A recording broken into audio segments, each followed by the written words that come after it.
Happy Saturday. Just showered, so my hair is wet. And we're just gonna have to deal with that because this is going to be a really long one, I think.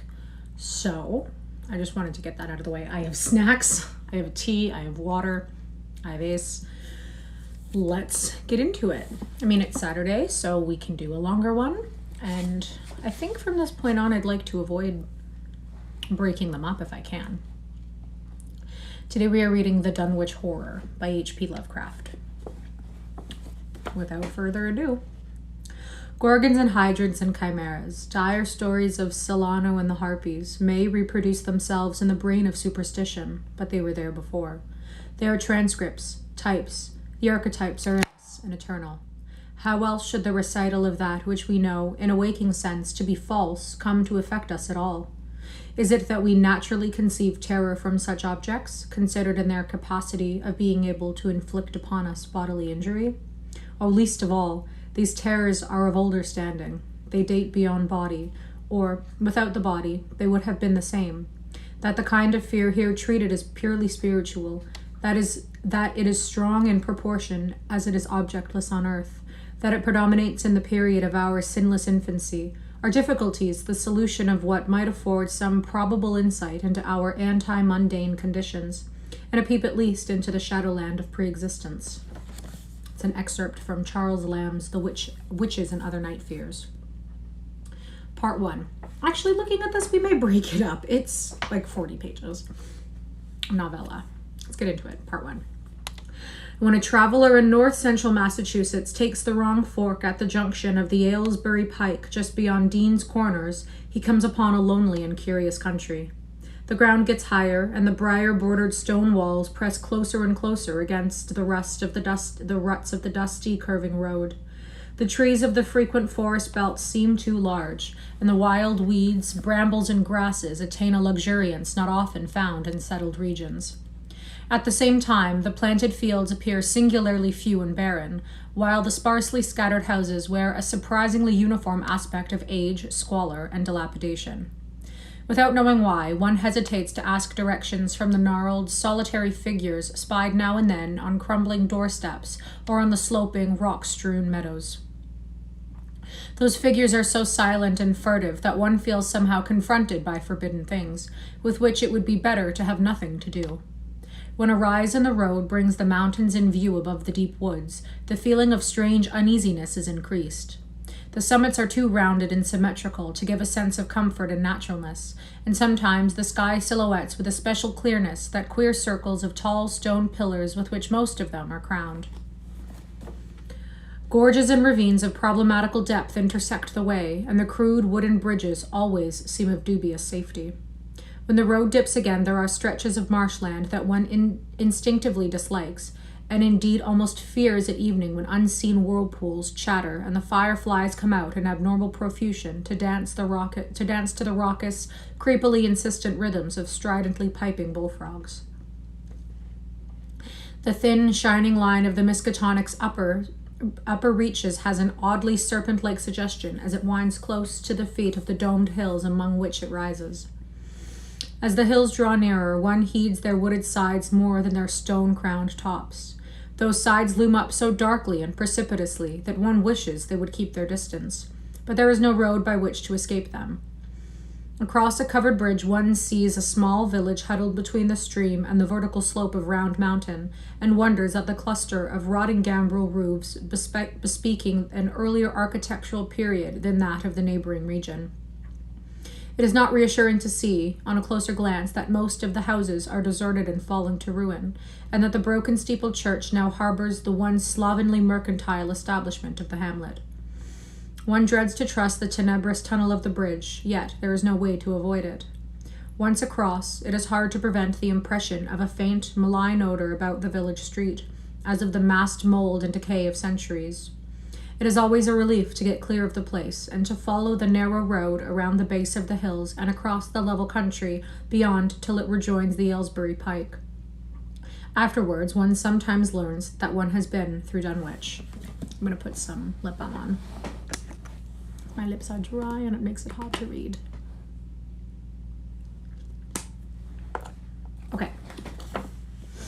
Outsiders visit Dunwich as seldom as possible, and since a certain season of horror, all the signboards pointing towards it have been taken down. The scenery, judged by any ordinary aesthetic canon, is more than commonly beautiful, yet there is no influx of artists or summer tourists. 2 centuries ago, when talk of witch blood, Satan worship, and strange forest presences was not laughed at, it was the custom to give reasons for avoiding the locality. In our sensible age, since the Dunwich horror of 1928 was hushed up by those who had known the town's and the world's welfare at heart, people shun it without knowing exactly why. Perhaps one reason, though it cannot apply to uniformed strangers, is that the natives are now repellently decadent, having gone far along that path of retrogression so common in many New England backwaters. They have come to form a race by themselves, with the well-defined mental and physical stigma of degeneracy and inbreeding. The average of their intelligence is woefully low, whilst their annals reek of overt viciousness and of half-hidden murders, insects, and deeds of almost unnameable violence and perversity. The old gentry, representing the 2 or 3 armigerous families which came from Salem in 1692, have kept somewhat above the general level of decay, though many branches are sunk into the sordid populace so deeply that only their names remain as a key to the origin they disgrace. Some of the Whateleys and bishops still send their eldest sons to Harvard and Miskatonic, though those sons seldom return to the mouldering gambrel roofs under which they and their ancestors were born. No one, even those who have the facts concerning the recent horror, can say just what is the matter with Dunwich, though the old legends speak of unhallowed rites and conclaves of the Indians, amidst which they called forbidden shapes of shadow out of the great rounded hills, and made wild orgiastic prayers that were answered by loud cracklings and rumblings from the ground below. In 1747, the Reverend Abiah Whateley, newly come to the Congregational Church at Dunwich Village, preached a memorable sermon on the close presence of Satan and his imps, in which he said, "It must be allowed that these blasphemies of an infernal train of demons are matters of too common knowledge to be denied. The cursed voices of Azazel and Burzel, of Beelzebub and Belial, are heard now from underground by above a score of credible witnesses now living. I myself did not more than a fortnight ago catch a very plain discourse of evil powers in the hill beyond my house, wherein there was a rattling and rolling, groaning, screeching and hissing, such as no things of this earth could raise up, and which must needs have come from those caves that only black magic can discover, and only the devil unlock." Mr. Whateley disappeared soon after delivering this sermon, but the text, printed in Springfield, is still extant. Noises in the hills continued to be reported from year to year, and still form a puzzle to geologists and physiographers. Other traditions tell of foul odors near the hill-crowning circles of the stone pillars, and of rushing airy presences to be heard faintly at certain hours from stated points at the bottom of the great ravines, while still others try to explain the Devil's Hop Yard. A bleak, blasted hillside where no tree, shrub, or grass blade will grow. Then, too, the natives are mortally afraid of the numerous whirlpools which grow vocals on warm nights. It is vowed that the birds are psychopomps lying in wait for the souls of the dying, that they time their eerie cries in unison with the sufferer's struggling breath. If they can catch the fleeing soul when it leaves the body, they instantly flutter away, chittering in demonic laughter. But if they fail, they subside gradually into a disappointed silence. These tales, of course, are obsolete and ridiculous, because they come down from very old times. Dunwich is indeed ridiculously old, older by far than any of the communities within 30 miles of it. South of the village, one may still spy the cellar walls and chimney of the ancient bishop house, which was built before 1700, whilst the ruins of the mill at the falls, built in 1806, form the most modern piece of architecture to be seen. Industry did not flourish here, and the 19th century factory movement proved short-lived. Oldest of all are the great rings of rough-hewn stone columns on the hilltops, but these are more generally attributed to the Indians than to the settlers. Deposits of skulls and bones, found within these circles and around the sizable table-like rock on Sentinel Hill, sustain the popular belief that such spots were once burial places of the Pocumtucks, even though many ethnologists, disregarding the absurd improbability of such a theory, persist in believing the remains Caucasian.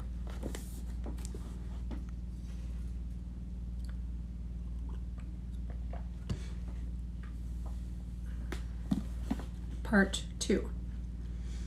It's really hard to talk right now, so thanks for being here. It was in the township of Dunwich, in a large and partly inhabited farmhouse set against a hillside 4 miles from the village and 1.5 miles from any other dwelling, that Wilbur Whateley was born at 5 a.m. on Sunday, the 2nd of February, 1913.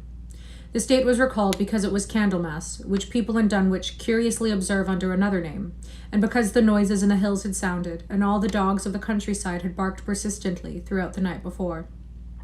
Less worthy of notice was the fact that mother was one of the decadent Whateleys, a somewhat deformed, unattractive albino woman of 35, living with an aged and half-insane father about whom the most frightful tales of wizardry had been whispered in his youth. Lavinia Whateley had no known husband, but according to the custom of the region made no attempt to disavow the child, concerning the other side of whose ancestry the country folk might, and did, speculate as widely as they chose. On the contrary, she seemed strangely proud of the dark, goatish-looking infant who formed such a contrast to her own sickly and pink-eyed albinism, and was heard to mutter many curious prophecies about its unusual powers and tremendous future. Lavinia was one who would be apt to mutter such things, for she was a lone creature given to wandering amidst thunderstorms in the hills and trying to read the great odorous books which her father had inherited through 2 centuries of Whateleys, and which were fast falling to pieces with age and wormholes. She had never been to school and was filled with disjointed scraps of ancient lore that old Whateley had taught her.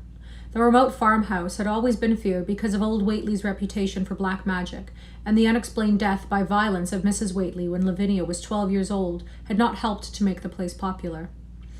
Isolated among strange influences, Lavinia was fond of wild and grandiose daydreams and singular occupations, nor was her leisure much taken up by household cares in a home from which all standards of order and cleanliness had long since disappeared. There was a hideous screaming which echoed above even the hill noises and the dogs barking on the night Wilbur was born, but no known doctor or midwife presided at his coming. Neighbors knew nothing of him till a week afterward, when old Whateley drove his sleigh through the snow into Dunwich village and discoursed incoherently to the group of loungers at Osborne's general store. There seemed to be a change in the old man, an added element of furtiveness in the clouded brain which subtly transformed him from an object to a subject of fear, though he was not one to be perturbed by any common family event. Amidst it all, he showed some trace of the pride later noticed in his daughter, and what he said of the child's paternity was remembered by many of his hearers year afterwards. "I don't care what folks think. If Lavinia's boy looked like his pa, he wouldn't look like nothing ye expect. You needn't think the only folks is the folks hereabouts. Lavinia's read some and has seen some things the most of you only tell about. I calculate her man is as good a husband as ye can find the side of Aylesbury. And if you knowed as much about the hills as I do, you wouldn't ask no better church wedding nor hern. Let me tell you something. Someday you folks will hear a child of Lavinia's a calling its father's name on the top of Sentinel Hill." The only persons who saw Wilbur during the first month of his life were old Zechariah Whateley, of the undecayed Whateleys, and Earl Sawyer's common-law wife, Mamie Bishop.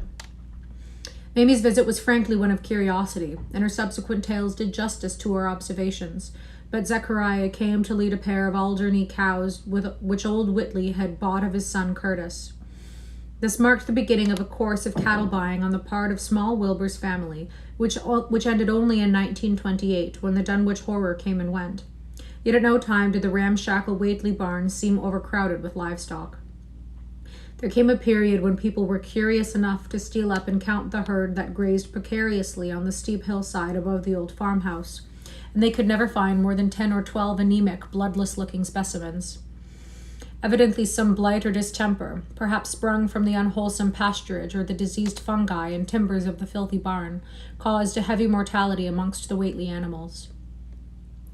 Odd wounds or sores, having something of the aspect of incisions, seemed to afflict the visible cattle, and once or twice during the earlier months certain callers fancied they could discern similar sores about the throats of the gray, unshaven old man and his slatternly, crinkled-haired albino daughter.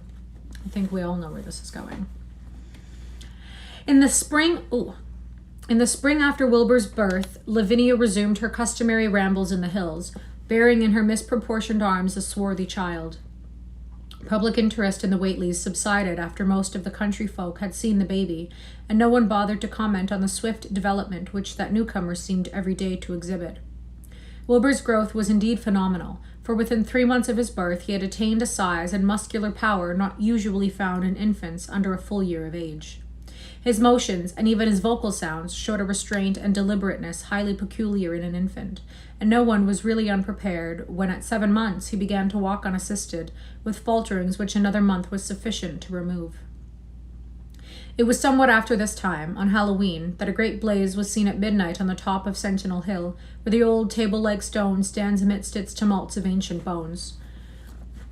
Considerable talk was started when Silas Bishop, of the Undecayed Bishops, mentioned having seen the boy running sturdily up that hill ahead of his mother about half an hour before the blaze was remarked.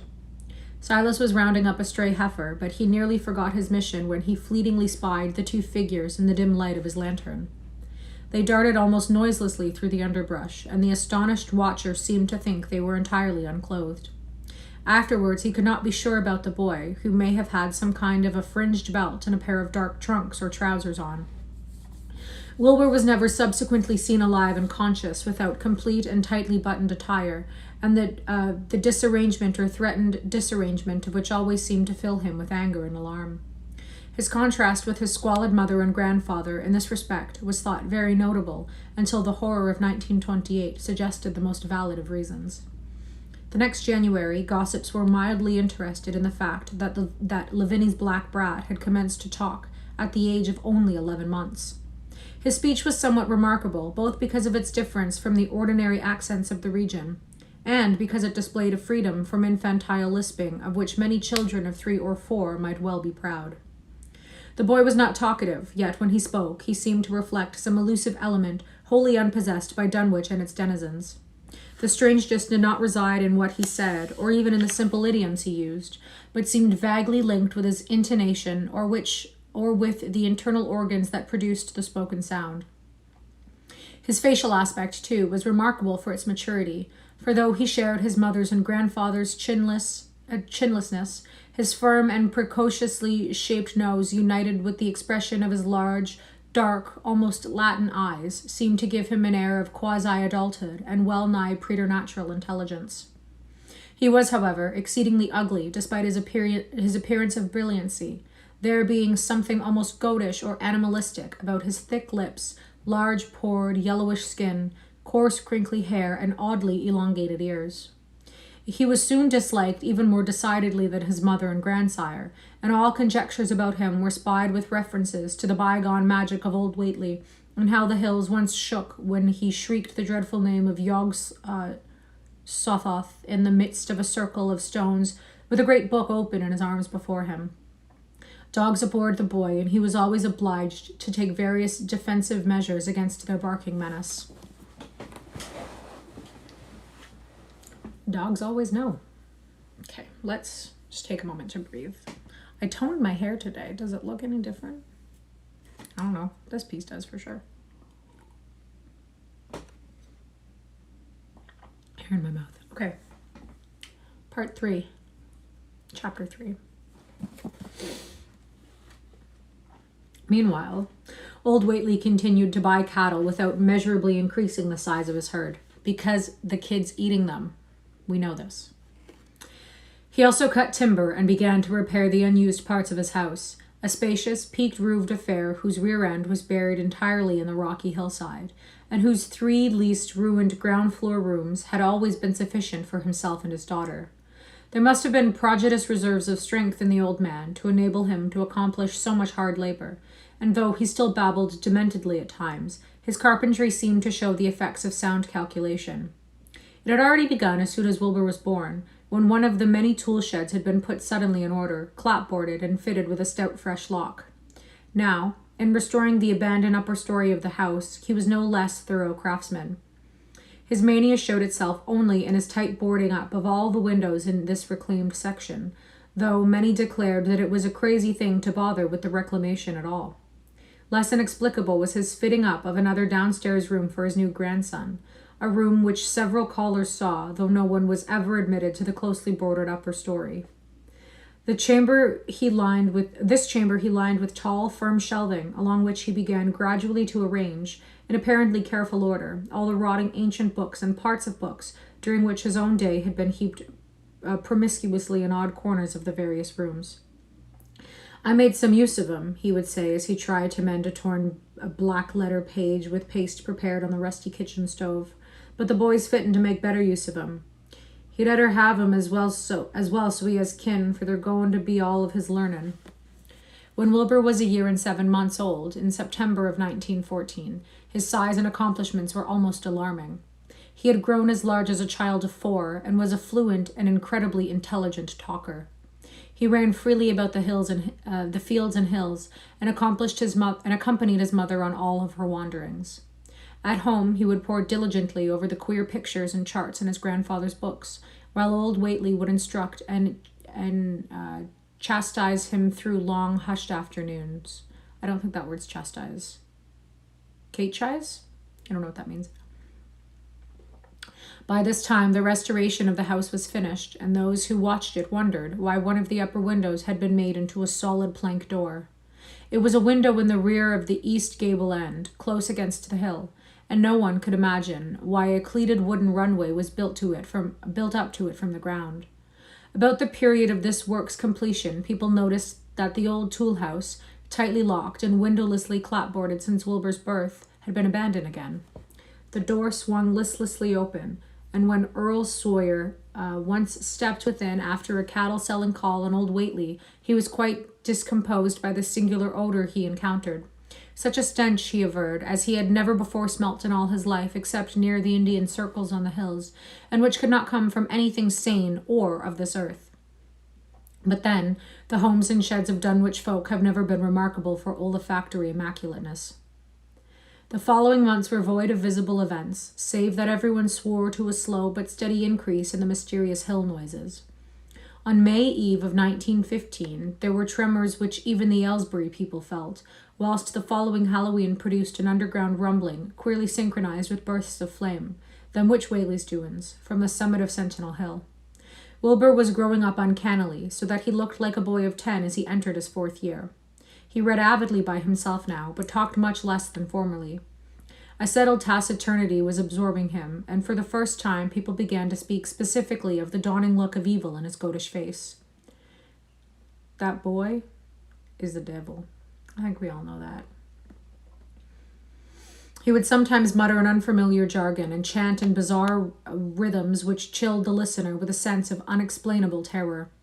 The aversion displayed towards him by dogs had now become a matter of wide remark, and he was obliged to carry a pistol in order to traverse the countryside in safety. His occasional use of the weapon did not enhance his popularity amongst the owners of canine guardians. The few callers at the house would often find Lavinia alone on a ground floor, while odd cries and footsteps resounded in the boarded-up second story. She would never tell what her father and the boy were doing up there, though once she turned pale and displayed an abnormal degree of fear when a jocose fish peddler tried the locked door leading to the stairway. That peddler told the store loungers at Dunwich village that he thought he heard a horse stamping on that floor above. The loungers reflected, thinking of the door in the runway and of the cattle that so swiftly disappeared. Then they shuddered as they recalled tales of old Whateley's youth, and of the strange things that are called out of the earth when a bullock is sacrificed at the proper time to certain heathen gods. It had for some time been noticed that dogs had begun to hate and fear the whole Whateley place as violently as they hated and feared young Wilbur personally. In 1917 the war came, and Squire Sawyer Whateley, as chairman of the local draft board, had hard work finding a quota of young Dunwich men fit even to be sent to development camp. The government, alarmed at such signs of wholesale regional decadence, sent several officers and medical experts to investigate, conducting a survey which New England newspapers' readers may still recall. It was the publicity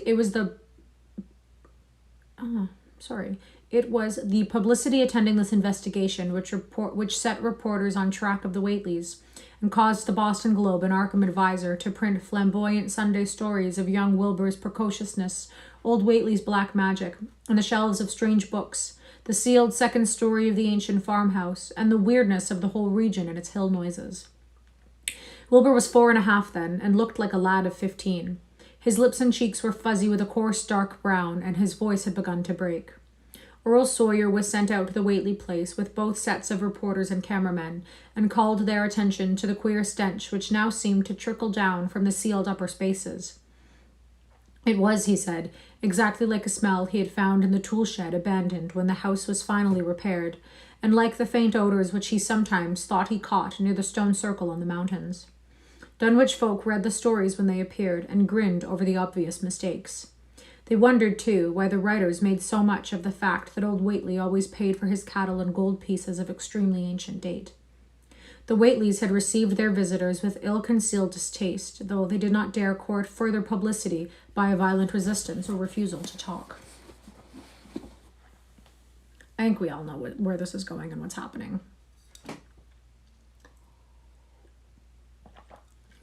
The Dunwich Horror is the boy. The boy is son of the devil in a backwater family. And we're going to be here for a while, so you're just going to sit here while I drink my tea for a second.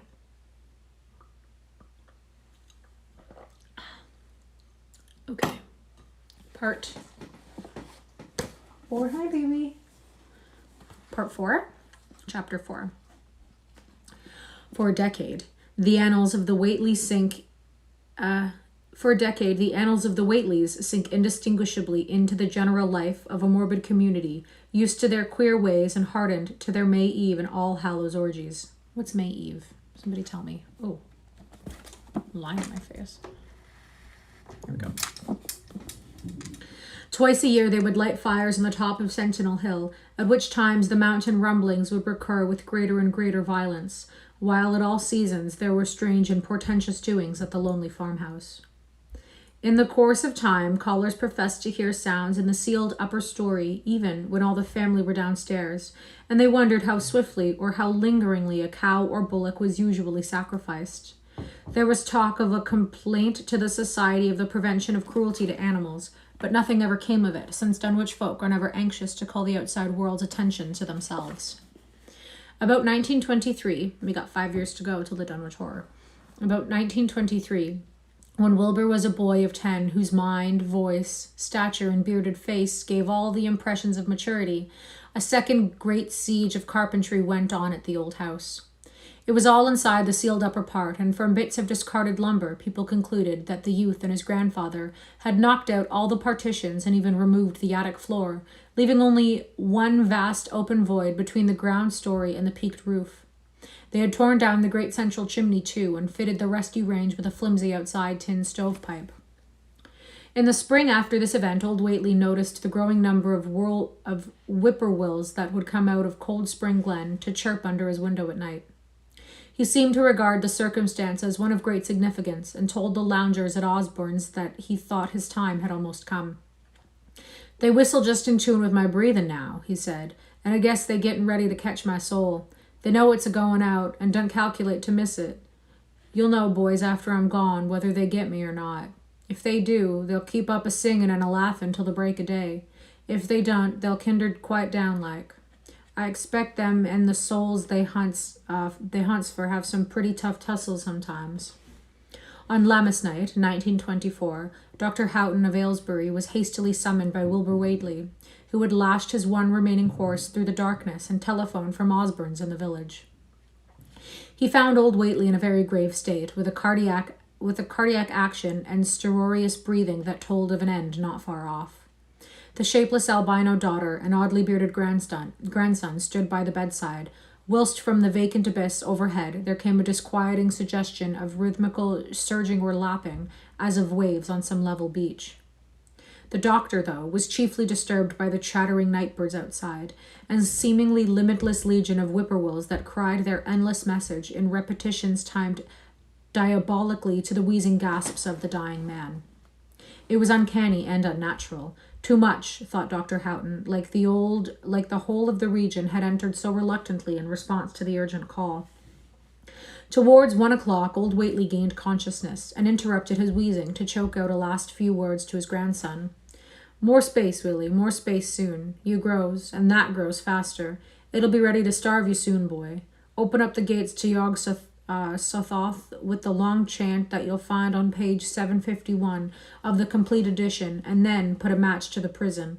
Fire from earth can't burn it nohow." He was obviously quite mad. After a pause, during which the flock of whippoorwills outside adjusted their cries to the altered tempo, while some indications of the strange hill noises came afar off, he added another sentence or two. "Feed it reg'lar, Willie, and mind the quantity, but don't let it grow too fast for the place, for if it busts quarters or gets out afore ye opens to Yog-Sothoth, it's all over and no use.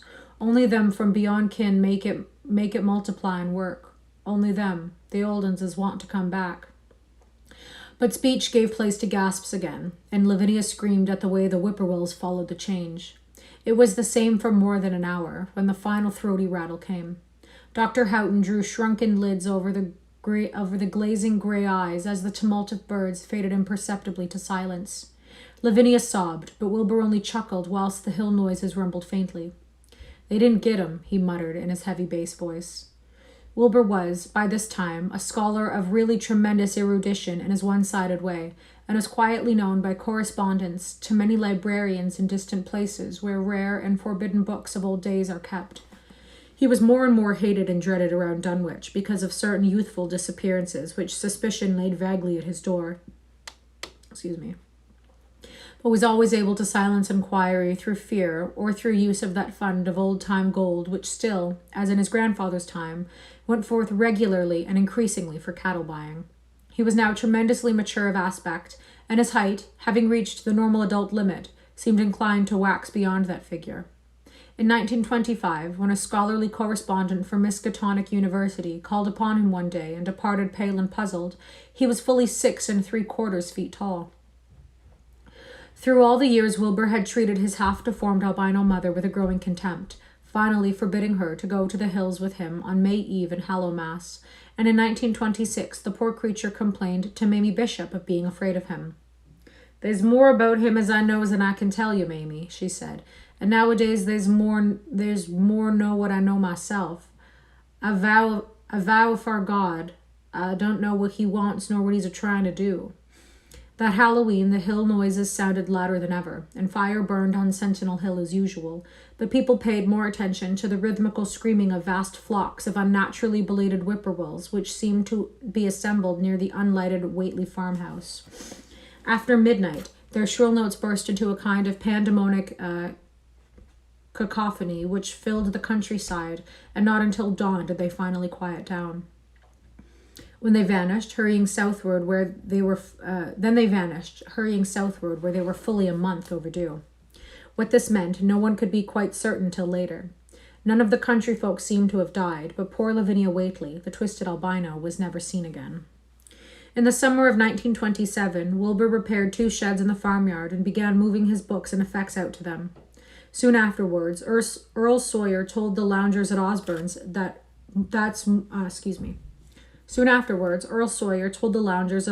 that more carpentry was going on in the Whateley farmhouse. Wilbur was closing all the doors and windows on the ground floor, and seemed to be taking out partitions as he and his grandfather had done upstairs 4 years before. He was living in one of the sheds, and Sawyer thought he seemed unusually worried and tremulous. People generally suspected him of knowing something about his mother's disappearance, and very few ever approached his neighborhood now. His height had increased to more than 7 feet and showed no signs of ceasing its development. That's spooky. Spooky. Speaking of spooky, I really hope my local Spirit Halloween is open soon because I would live there if I could. Okay. Part 5. The following winter brought an event no less strange than Wilbur's first trip outside the Dunwich region. Correspondence with the Widener Library at Harvard, the Bibliothèque Nationale in Paris, the British Museum, the University of Buenos Aires, and the Library of Miskatonic University at Arkham had failed to get him the loan of a book he desperately wanted. So at length he set out in person, shabby, dirty, bearded and uncouth of dialect, to consult the copy at Miskatonic, which was the nearest to him geographically. Almost 8 feet tall and carrying a cheap new valise from Osborne's general store, the The stark and goatish gargoyle appeared one day in Arkham in quest of the dreaded volume he kept under lock and key at the college library, the hideous Necronomicon of the mad Arab Abdul al-Rized in Olus Wormus Latin version, as printed in Spanish in the 17th century. I still think it's cool that he does that. He had never seen a city before, but had no thought save to find his way to the university grounds, where indeed he passed heedlessly by the great white-fanged watchdog that barked with unnatural fury at enmity and tugged frantically at its stout chain. Wilbur had with him the priceless but imperfect copy of Dr. Dee's English version, which his grandfather had bequeathed him, and upon receiving access to the Latin copy, he at once began to collate the two texts with the aim of discovering a certain passage which would have come on the 751st page of his own defective volume. This much he could not civilly refrain from telling the librarian, the same erudite Henry Armitage, A.M. Miskatonic, Ph.D. Princeton, Lit D. John Hopkins, who had once called at the farm and who now politely plied him with questions. He was looking, he had to admit, for a kind of formula or incantation containing the frightful name Yog-Sothoth, and it puzzled him to find discrepancies, duplications, and ambiguities which made the matter of determination far from easy. As he copied the formula he finally chose, Dr. Armitage looked involuntarily over his shoulder at the open pages, the left-hand one of which, in the Latin version, contained such monstrous threats to the peace and sanity of the world. I think this is passage. Nor is it to be thought, ran the text as Armitage mentally translated it, that man is either the oldest or the last of earth's masters, or that the common bulk of life and substance walks alone. The old ones are, and the old ones shall be. Not in the spaces we know, but between them. They walk serene and primal, undimensioned, and to us unseen. Yog-Sothoth knows the gate. Yog-Sothoth is the gate. Yog-Sothoth is the key and guardian of the gate. I better not be summoning anything with those. Yog-Sothoth is the key and guardian of the gate. Past, present, future are all one in Yog-Sothoth. He knows where the old ones broke through of old, and where they shall break through again. He knows where they have trod earth's fields, and where they still tread them, and why no one can behold them as they tread. But their smell can men sometimes know them near, but of their semblance can no man know, saving only in the features of those they have begotten on mankind, and of those there are many sorts, differing in likeliness from man's truest eidolon to the shape without sight or substance, which is them. They walk unseen and foul in lonely places where the words have been spoken and the rites howled through at their seasons. The wind gibbers with their voices, and the earth mutters with their consciousness. They bend the forest and crush the city, yet may not forest or city behold the hand that smites. Kadath in the cold waste hath known them, and what man knows Kadath? The ice desert of the south and the sunken isles of ocean hold stones whereon their seal is engraven, but who hath seen the deep frozen city, or the sealed tower long garlanded with seaweed and barnacles? Great Cthulhu is their cousin, yet can he spy them only dimly. Aya, Shebnigaruth, as of foulness shall ye know them. Their hand is at your throats, yet ye see them not, and their habitation is even one with your guarded threshold. Yog-Sothoth is the key to the gate, whereby the spheres meet. Man rules now, where they ruled once. They shall soon rule where man rules now. After summer is winter, and after winter summer. They wait patient and potent, for here shall they reign again. I better not be summoning anything. I will be pissed at you, H.P. Lovecraft. In your grave. Dr. Armitage, associating what he had read with what he had heard of Dunwich and its brooding presences, and of Wilbur Whateley and his dim, hideous aura that stretched from a dubious birth to a cloud of probable matricide, felt a wave of fright as tangible as a draught of the tomb's cold clamminess. The bent, goatish giant before him seemed like the spawn of another planet or dimension, like something only partly of mankind, and linked to black gulfs of essence, an entity that stretched like Titan phantasms beyond all spheres of force and matter, space and time. Presently, Wilbur raised his head and began speaking in that strange, resonant fashion which hinted at sound-producing organs unlike the run of mankind's. "Mr. Armitage," he said, "I calculate I've got to take that book home. They's things in it I've got to try under certain conditions that I can't get here, and it'd be a mortal sin to let a red tape rule hold me up. Let me take it along, sir, and I'll swear they won't nobody know the difference. I don't need to tell you I'll take good care of it. It wasn't me that put this copy in the shape it is." He stopped as he saw firm denial on the librarian's face. Nose is itchy. And his own goatish features grew crafty. Armitage, half ready to tell him he might make a copy of what parts he needed, thought suddenly of the possible consequences and checked himself. There was too much responsibility in giving such a being the key to such blasphemous outer spheres. Whateley saw how things stood and tried to answer lightly. "Well, all right, if you feel that way about it. Maybe Harvard won't be so fussy as you."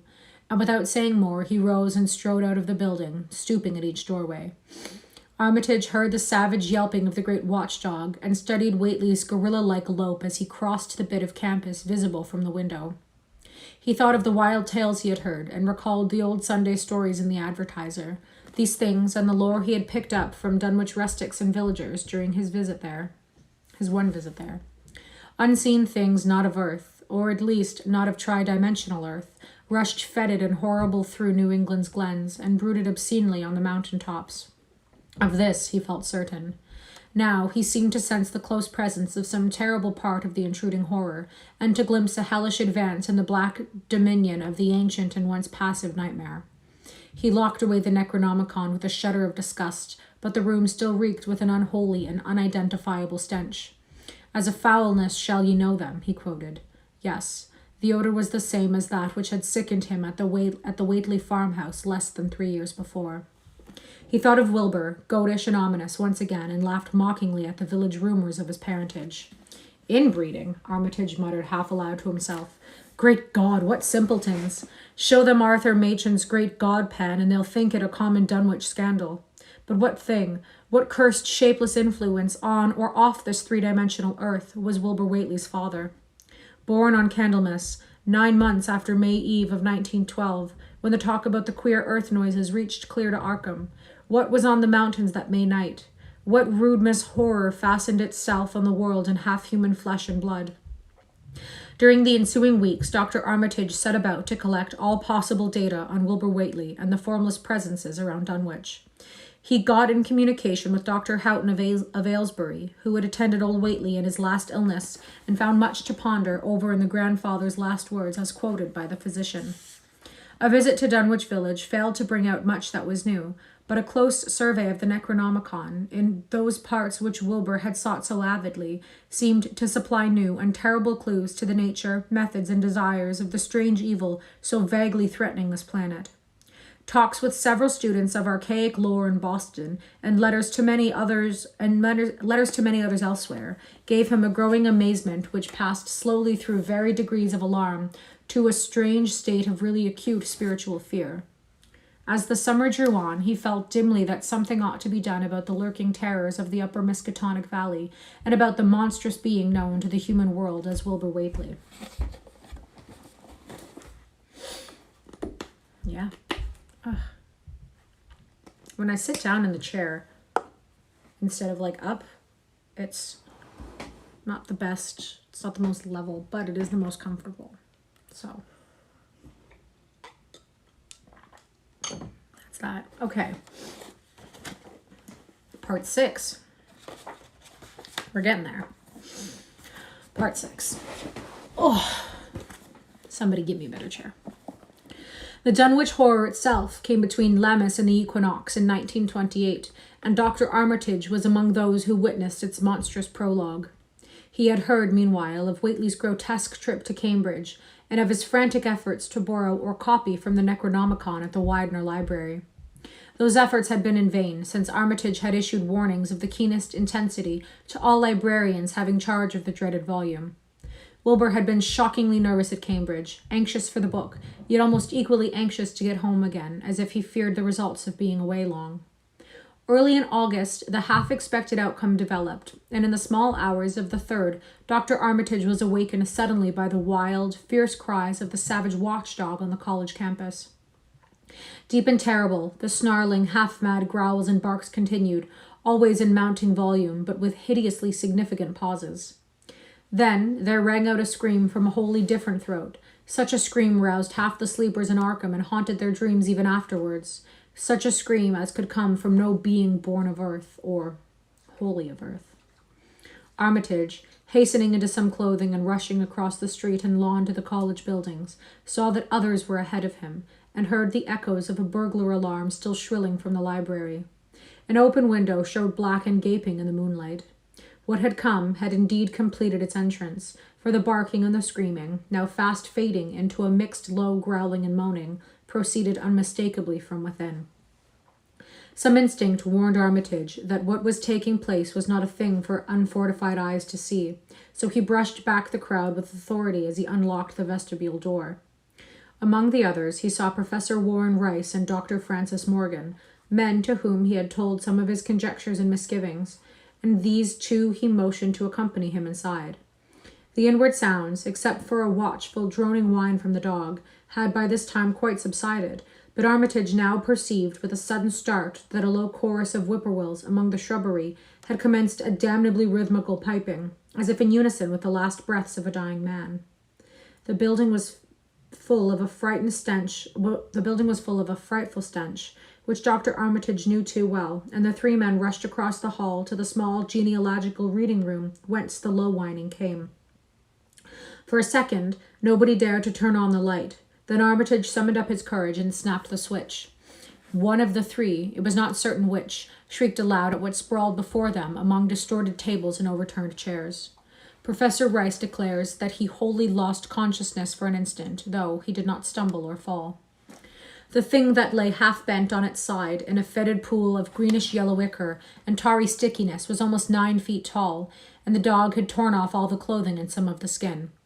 It was not quite dead, but twitched spasmodically and silently, while its chest heaved in monstrous unison with the mad piping of the expectant whippoorwills outside.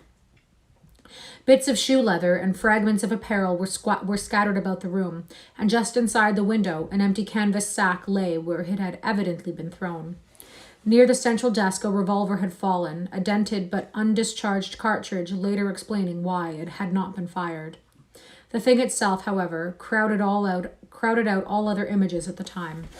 It would be trite and not wholly accurate to say that no human pen could describe it, but one may properly say that it could not be vividly visualized by any whose ideas of aspect and contour are too closely bound up with the common life forms of this planet and of the 3 known dimensions. It was partly human, beyond a doubt, with very man-like hands and head, and the goatish, chinless face had the stamp of the Whateleys upon it.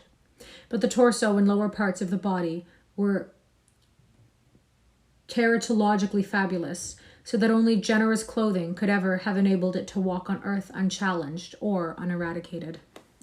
Above the waist it was semi-anthropomorphic, though its chest, where the dog's rending paws still rested watchfully, had the leathery, reticulated hide of a crocodile or alligator. The back was piebald with yellow and black, and dimly suggested the squamorous covering of certain snakes. Below the waist, though, it was the worst, for here all human resemblance left off and sheer fantasy began. The skin was thickly covered with coarse black fur, and from the abdomen a score of long greenish-gray tentacles with red sucking mouths protruded limply. Ew. Also, Ace just farted. Ace.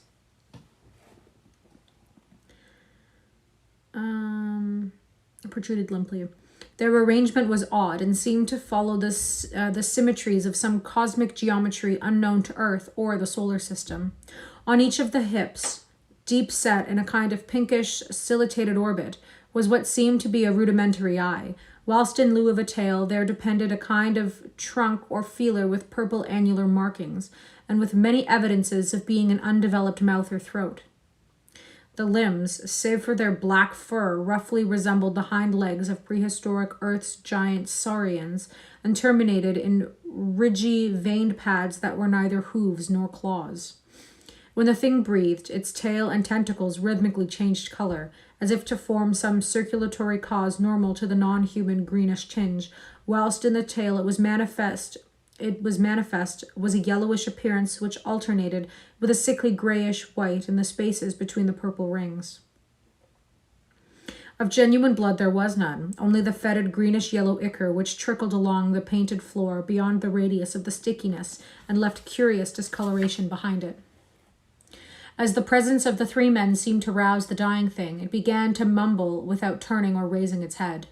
Dr. Armitage made no written record of its mouthings, but asserts confidently that nothing in English was uttered. At first, the syllables defied all correlation with any speech of earth, but towards the last there came some disjointed fragments evidently taken from the Necronomicon, that monstrous blasphemy in quest of which the thing had perished. Oh, he fully died. I wasn't expecting him to fully die. These fragments, as Armitage recalls them, ran something like Nagahana, Bugshugya, Yog Sogthoth. I better not be summoning anything. Hi. They trailed into nothingness as the whippoorwills shrieked in rhythmical crescendos of unholy anticipation. Then came a halt in the gasping, and the dog raised its head in a long, lugubrious howl. A change came over the yellow, goatish face of the prostrate thing, and the great black eyes fell in appallingly. Outside the window, the shrilling of whippoorwills had suddenly ceased, and above the murmurs of the gathering crowd there came the sound of a panic-struck whirring and fluttering. Against the moon, vast clouds of feathery watchers rose and raced from sight, frantic at that which they had sought for prey. All at once the dog started up abruptly, gave a frightened bark, and leapt nervously out of the window by which it had entered. A cry rose from the crowd, and Dr. Armitage shouted to the men outside that no one must be admitted till the police or medical examiner came. He was thankful that the windows were just too high to permit of peering in, and drew the dark curtains carefully down over each one. By this time, 2 policemen had arrived, and Dr. Morgan, meeting them in the vestibule, was urging them for their own sakes to postpone entrance to the stench-filled reading room till the examiner came and the prostrate thing could be covered up. Meanwhile, frightful changes were taking place on the floor. One need not describe the kind and rate of shrinkage and disintegration that occurred before the eyes of Dr. Armitage and Professor Rice, but it is permissible to say that aside from the external appearance of face and hands, the really human element in Wilbur Whateley must have been very small. When the medical examiner came, there was only a sticky whitish mass on the painted boards, and the monstrous odor had nearly disappeared. Apparently, Whateley had had no skull or bony skeleton, at least in any true stable sense. He had taken somewhat after his unknown father. I kind of wasn't expecting him to fully die.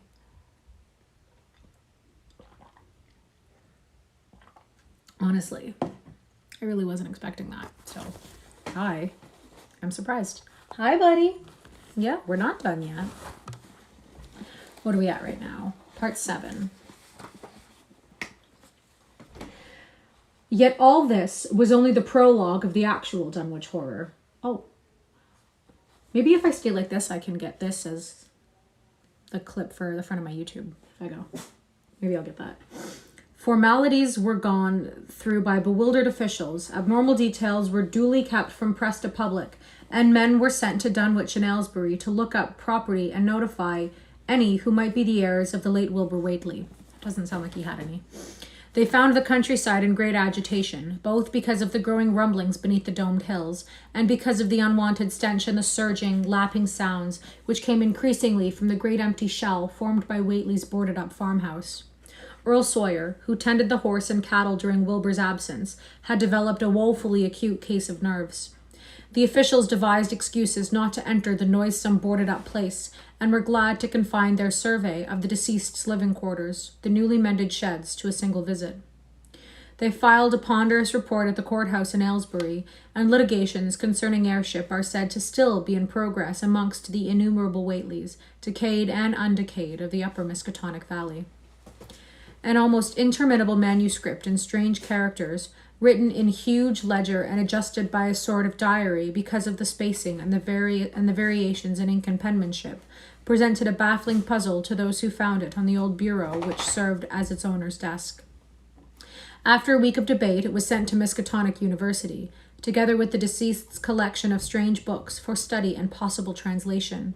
But even the best linguists soon saw that it was not likely to be unriddled with ease.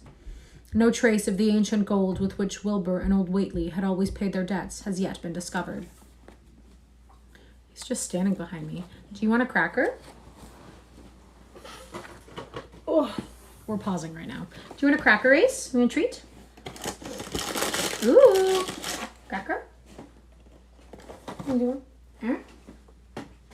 We'll just leave it there. He might eat it. He may not.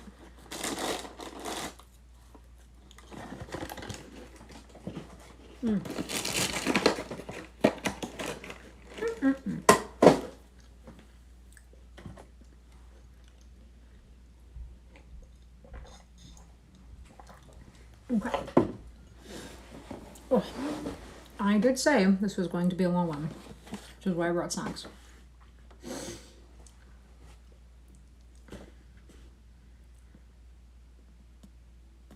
We talked about the gold. Okay. It was in the dark of September 9th that the horror broke loose. The hill noises had been very pronounced during the evening, and dogs barked frantically all night. Early risers on the 10th noticed a peculiar stench in the air. About 7 o'clock, Luther Brown, the hired boy at George Corey's, between Cold Spring Glen and the village, rushed frenziedly back from his morning trip to 10-acre meadow with the cows. He was almost convulsed with fright as he stumbled into the kitchen, and in the yard outside the no less frightened herd were pawing and lowing pitifully, having followed the boy back into the panic they shared with him. Between gasps, Luther tried to stammer out his tale to Mrs. Corey.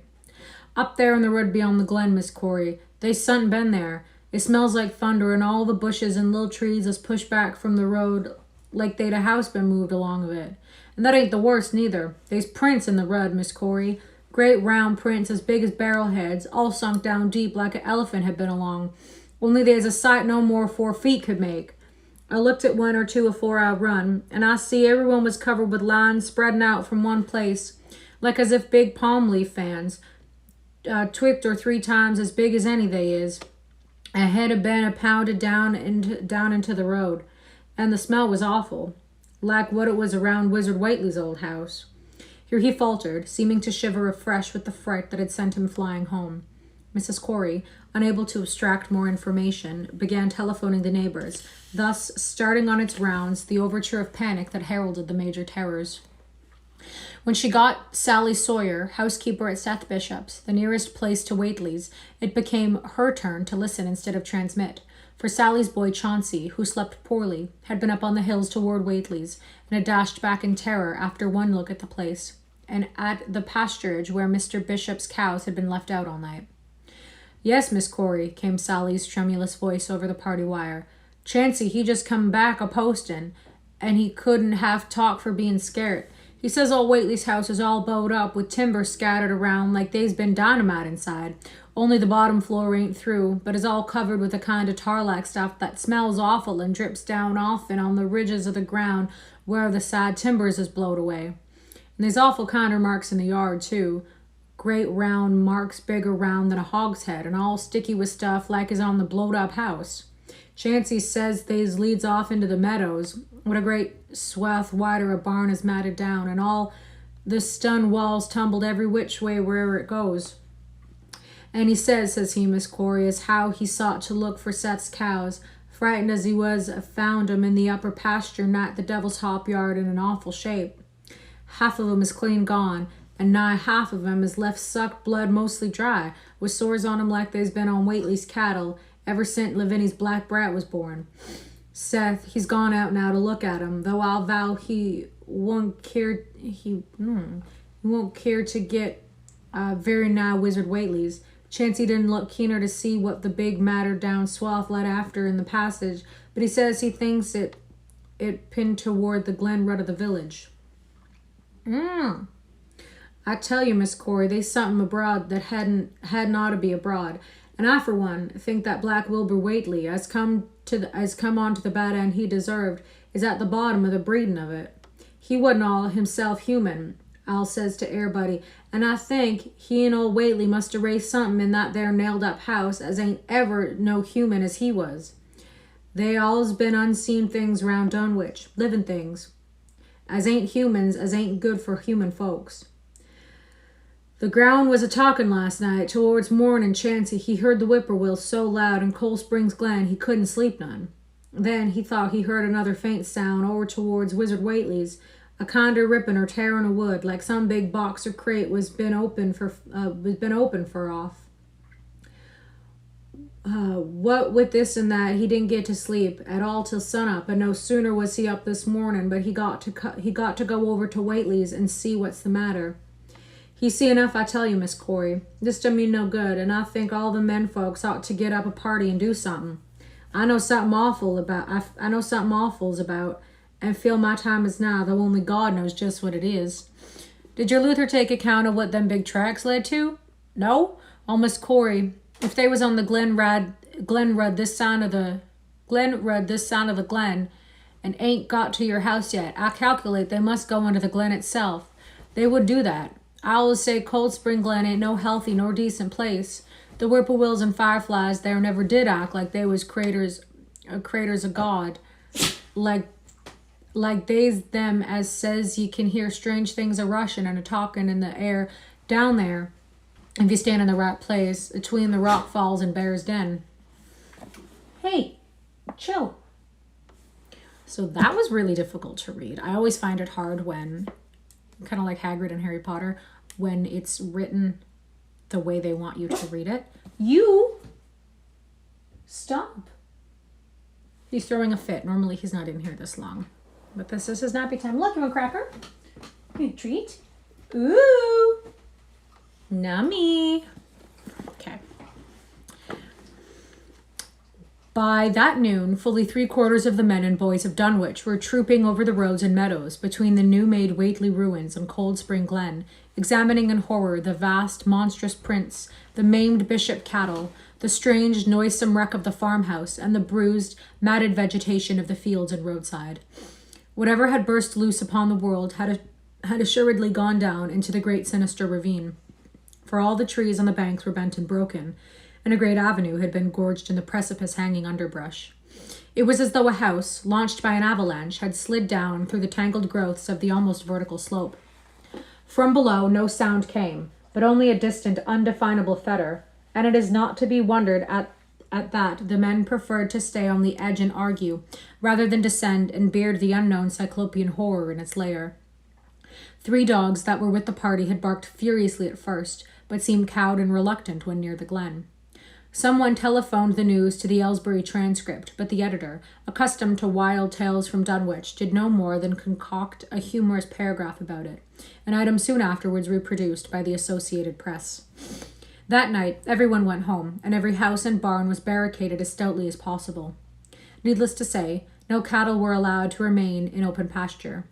About 2 a.m, a frightful stench and the savage barking of the dogs awakened the household at Elmer Fry's, on the eastern edge of Cold Spring Glen, and all agreed that they could hear a sort of muffled swishing or lapping about from somewhere outside. Mrs. Fry proposed telephoning the neighbors, and Elmer was about to agree when the noise of splintering wood burst in upon their deliberations. It came, apparently, from the barn, and was quickly followed by a hideous screaming and stamping amongst the cattle. The dogs slavered and crouched close to the feet of the fear-numbed family. Fry lit a lantern through force of habit, but knew it would be death to go out into that black farmyard. The children and the womenfolk whimpered, kept from screaming by some obscure, vestigial instinct of defense, which told them their lives depended on silence. At last, the noise of the cattle subsided to a pitiful moaning, and a great snapping, crashing, and crackling ensued. The Frys, huddled together in their sitting room, did not dare to move until the last echoes died away far down in Cold Spring Glen. I have to blow my nose, excuse me.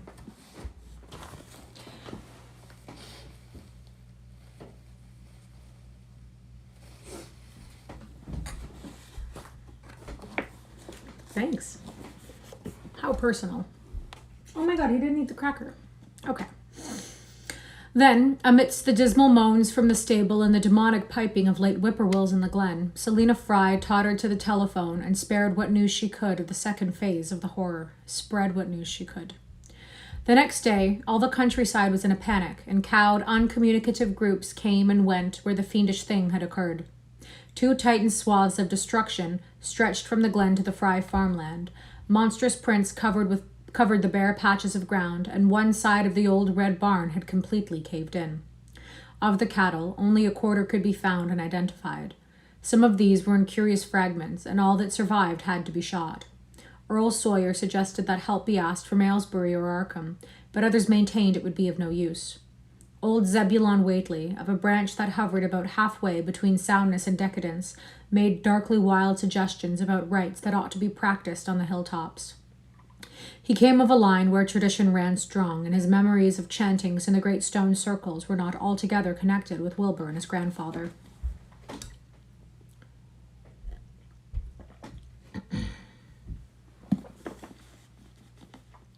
Darkness fell upon a stricken countryside too passive to organize for real defense. In a few cases, closely related families would band together and watch in the gloom under one roof. But in general, there was only a repetition of the barricading of the night before, and a futile, ineffective gesture of loading muskets and setting pitchforks handily about. Nothing, however, occurred except some hill noises, and when the day came, there were too many who hoped that the new horror had gone as swiftly as it had come.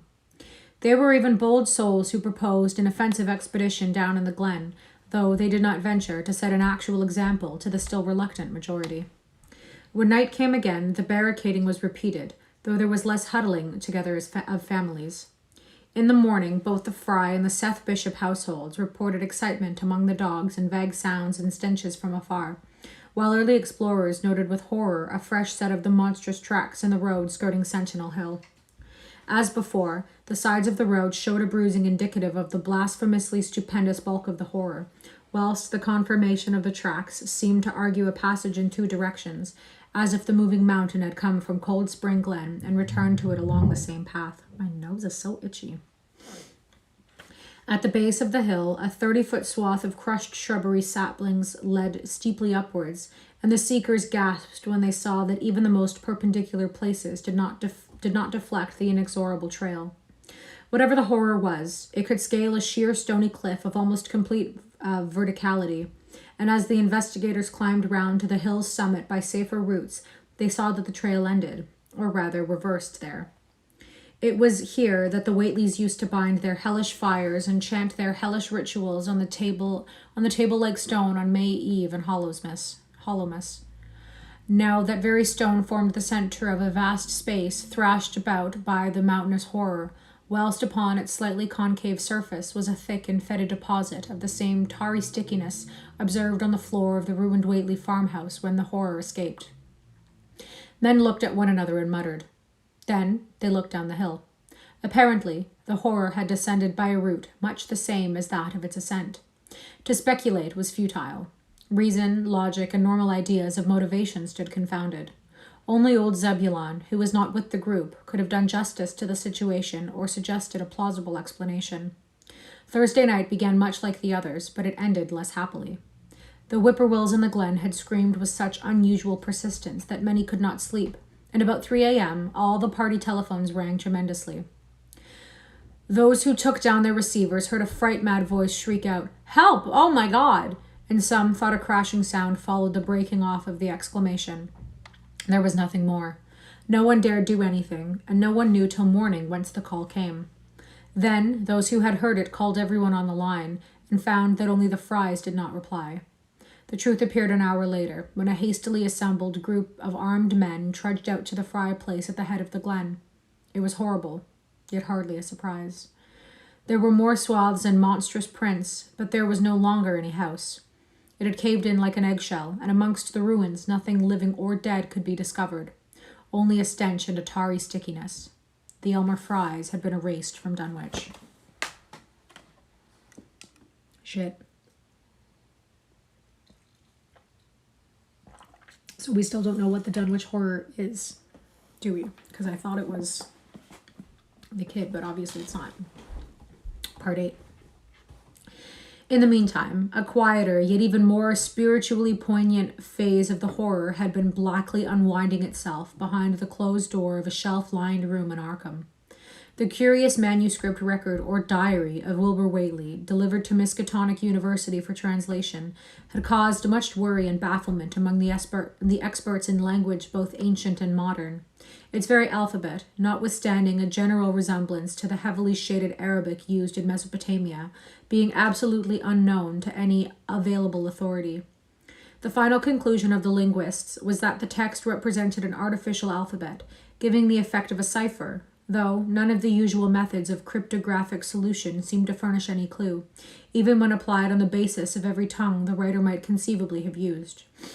The ancient books taken from Whateley's quarters, while absorbingly interesting and in several cases promising to open up new and terrible lines of research among philosophers and men of science, were of no assistance whatever in this matter.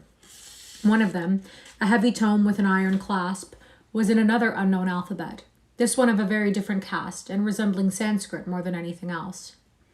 The old ledger was at length given wholly into the charge of Dr. Armitage, both because of his peculiar interest in the Whateley matter, and because of his wide linguistic learning and skills in the mystical formulae of antiquity and the Middle Ages. Armitage had given an idea that the alphabet might be something esoterically used by certain forbidden cults which have come down from old times, and which have inherited many forms and traditions from the wizards of the Saracenic world. That question, however, he did not deem vital, since it would be unnecessary to know the origin of the symbols if, as he suspected, they were used as a cipher in a modern language. It was his belief that, considering the great amount of text involved, the writer would scarcely have wished the trouble of using another speech than his own, save perhaps in certain special formulae and incantations. Accordingly, he attacked the manuscript with the preliminary assumption that the bulk of it was in English. Dr. Armitage knew, from the repeated failures of his colleagues, that the riddle was a deep and complex one, and that no simple mode of solution could merit even a trial. All through late August, he fortified himself with the mass lore of cryptography, drawing upon the fullest resources of his own library and waiting night after night amidst the arcana of Trithemius's Polygraphia, Giambattista Porta's De Furtis Litterium Notice, De Vigener's Trait de Chiffre, Falconer's Cryptomenius Patefecta, Davies and Thickness's 18th century treatise, and such fairly modern authorities as Blair, von Martin, and Culber's script itself, and in time became convinced that he had to deal with one of those sublets and most ingenious of cryptograms, in which many separate lists of corresponding letters are arranged like the multiplication table, and the message built up with arbitrary keywords known only to the inhabited. The older authorities seemed rather more helpful than the newer ones, and Armitage concluded that the code of the manuscript was one of great antiquity, no doubt handed down through a long line of mystical experimenters. Several times he seemed near daylight, only to be set back by some unforeseen obstacle. Then, as September approached, the clouds began to clear. Certain letters, as used in certain parts of the manuscript, emerged definitely and unmistakably, but it became obvious that the text was indeed only in English. On this evening of September 2nd, the last major barrier gave way, and Dr. Armitage read, for the first time, a continuous passage of Wilbur Whateley's annals. It was in truth a diary, as all had thought, and it was couched in a style nearly showing the mixed occult erudition and general illiteracy of the strange being who wrote it. Almost the first long passage that Armitage deciphered, an entry dated November 26, 1916, proved highly startling and disquieting. It was written, he remembered, by a child of 3.5 who looked like a lad of 12 or 13. I'm going to adjust. I'm going to take a sip of water, or tea, or both, and then we're going to read the passage.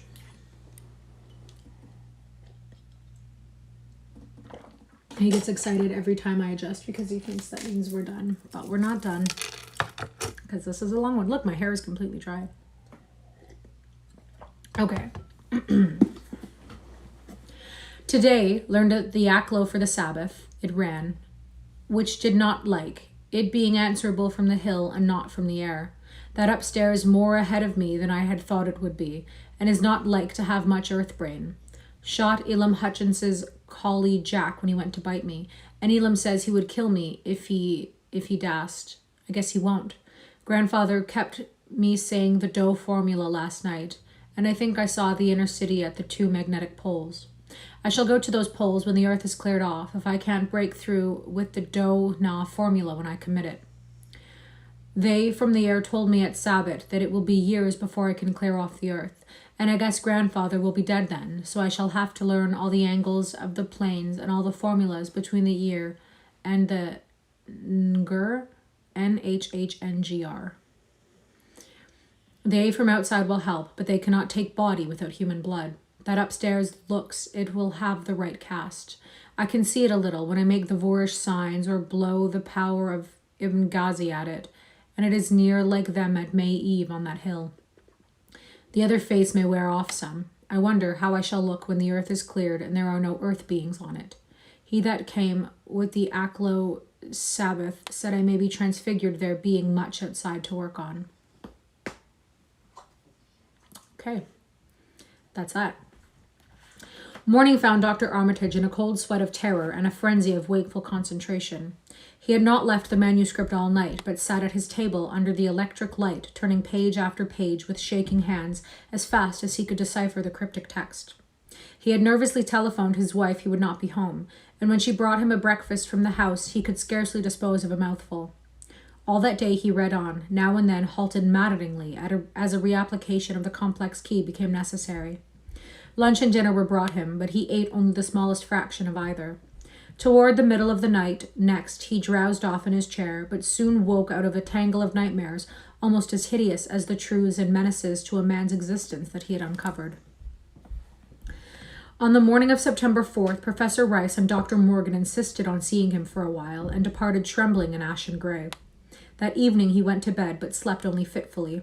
Wednesday, the next day, he was back at the manuscript and began to take copious notes, both from the current sections and from those he had already deciphered. In the small hours of that night, he slept a little in an easy chair in his office, but was at the manuscript again before dawn. Some time before noon, his physician, Dr. Hartwell, called to see him and insisted that he cease work. He refused, intimating that it was of the most vital importance for him to complete the reading of the diary and promising an explanation in due course of time. That evening, just as twilight fell, he finished his terrible perusal and sank back exhausted. His wife, bringing his dinner, found him in a half-comatose state, but he was conscious enough to warn her off with a sharp cry when he saw her eyes wander towards the notes he had taken. Weakly rising, he gathered up the scribbled papers and sealed them all in a great envelope, which he immediately placed in his inside coat pocket.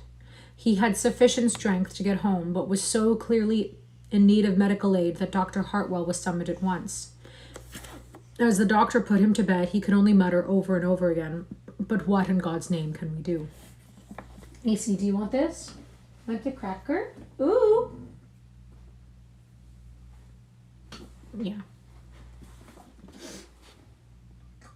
He wants it, but he doesn't want to eat it in here. We are almost there, folks. Dr. Armitage slept, but was partly delirious the next day. He made no explanations to Hartwell, but in his calmer moments spoke of the imperative need of a long conference with Rice and Morgan. His wilder wanderings were very startling indeed, including frantic appeals that something in a boarded-up farmhouse be destroyed, and fantastic references to some plan for the expiration of the entire human race and all animal and vegetable life from the earth by some terrible elder race of beings from another dimension. He would shout that the world was in danger, since the elder things wished to strip it and drag it away from the solar system and cosmos of matter into some other plane or phase of entity from which it had once fallen, vigintillions of eons ago. At other times, he would call for the dreaded Necronomicon and the Demonotria of Regimus, in which he seemed hopeful of finding some formula to check the peril he conjured up. Stop them, he would shout. Those Whateleys meant to let them in, and the worst of all is left. Tell Rice and Morgan we must do something. It is a blind business, but I know how to make the power. It hasn't been fed since the 2nd of August, when Wilbur came here to his death, and at that rate. But Armitage had a sound physique despite his 73 years, and slept off his disorder that night without developing any real fever. He woke late Friday, clear of head, though sober with a gnawing fear and tremendous sense of responsibility. Saturday afternoon, he felt able to go over to the library and summon Rice and Morgan for a conference, and the rest of that day and evening the three men tortured their brains in the wildest speculation and the most desperate debate. Strange and terrible books were drawn voluminously from the stacked shelves and from secure places of storage, and diagrams and formulae were copied with feverish haste and in bewildering abundance. Of skepticism there was none. All three had seen the body of Wilbur Whateley as it lay on the floor in a room of that very building, and after that not one of them could feel even slightly inclined to treat the diary as a madman's raving. Opinions were divided as to notifying the Massachusetts State Police, and the negative finally won. There were things involved which simply could not be believed by those who had not seen a sample, and indeed was made clear during certain subsequent investigations. Late at night the conference disbanded without having developed a definite plan, but all day Sunday, Armitage was busy comparing formulae and mixing chemicals obtained from the college laboratory. The more he reflected on the hellish diary, the more he was inclined to doubt the efficacy of any material agent in stamping out the entity which Wilbur Whateley had left behind him, the earth-threatening entity which, unknown to him, was to burst forth in a few hours and become the memorable Dunwich horror. Monday was a repetition of Sunday with Dr. Armitage, for the task in hand required an infinity of research and experiment. Further consultations of the monstrous diary brought about various changes of plan, and he knew that even in the end a large amount of uncertainty must remain. By Tuesday he had a definite line of action mapped out, and believed he would try a trip to Dunwich within the week. Then, on Wednesday, the great shock came. Tucked obscurely away in a corner of the Arkham Advertiser was a facious little item from the Associated Press, telling what a record-breaking monster the bootleg whiskey of Dunwich had raised up. Armitage, half stunned, could only telephone for Rice and Morgan. Far into the evening they discussed, and the next day was a whirlwind of preparation on the part of them all. Armitage knew he would be meddling with terrible powers, yet he saw that there was no other way to annul the deeper and more malign meddling which others had done before him. He just wants out. He can wait. Hi, buddy. AC. Hi. How you doing?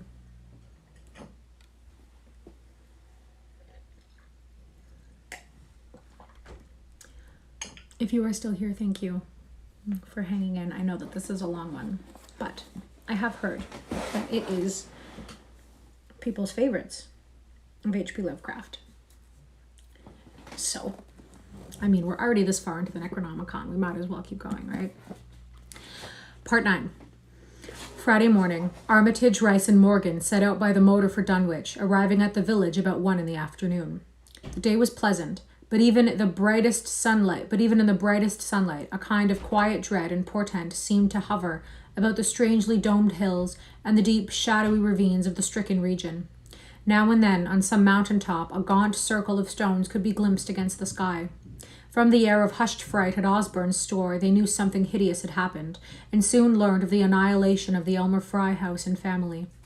Throughout that afternoon, they rode around Dunwich, questioning the natives concerning all that had occurred, and seeing for themselves, with rising pangs of horror, the dread fear Fry ruins with their lingering traces of the tarry stickiness, the blasphemous tracks in the Fry yard, the wounded Seth Bishop cattle, and the enormous swaths of disturbed vegetation in various places.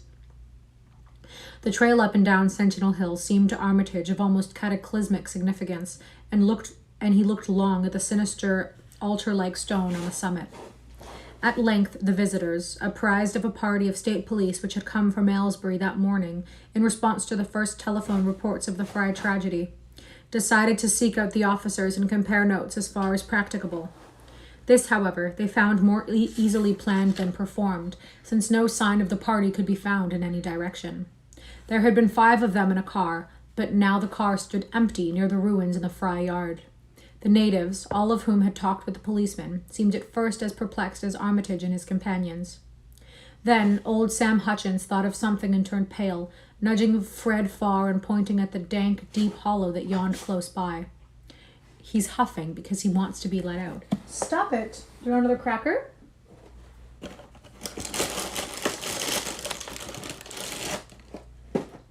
And cracker?